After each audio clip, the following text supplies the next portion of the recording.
ഈശോ മിശിഹായ്ക്ക് സ്തുതിയായിരിക്കട്ടെ. ലൂക്കായുടെ സുവിശേഷം 1-ാം അധ്യായം 40-41 തിരുവചനങ്ങൾ. അവൾ സക്രിയായുടെ വീട്ടിൽ പ്രവേശിച്ച് എലിസബത്തിനെ അഭിവാദനം ചെയ്തു. മറിയത്തിന്റെ അഭിവാദനം കേട്ടപ്പോൾ എലിസബത്തിന്റെ ഉദരത്തിൽ ശിശു കുതിച്ചു ചാടി. എലിസബത്ത് പരിശുദ്ധാത്മാവ് നിറഞ്ഞവളായി. പ്രിയമുള്ളവരെ, 8 നോയമ്പിന്റെ ഈ 5-ാം ദിവസത്തിൽ നമുക്ക് നമ്മളുടെ ബന്ധുക്കളെയും സുഹൃത്തുക്കളെയും അയൽവാസികളെയും ഈശോയുടെ കരങ്ങളിൽ കൊടുക്കാം.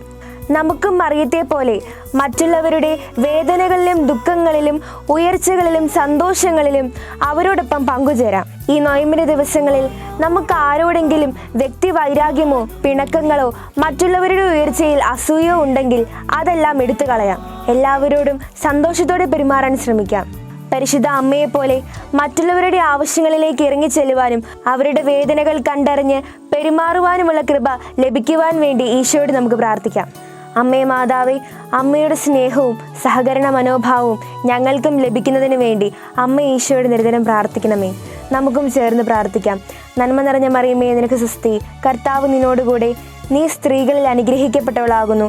നിന്റെ ഉദരഫലമായി ഈശോ അനുഗ്രഹിക്കപ്പെട്ടവനാകുന്നു. പരിശുദ്ധ മറിയമേ, തമ്പുരാന്റെ അമ്മേ, പാപികളായ ഞങ്ങൾക്ക് വേണ്ടി ഇപ്പോഴും എപ്പോഴും ഞങ്ങളുടെ മരണസമയത്തും തമ്പുരാനോട് അപേക്ഷിച്ചു കൊള്ളണമേ. ആമേൻ.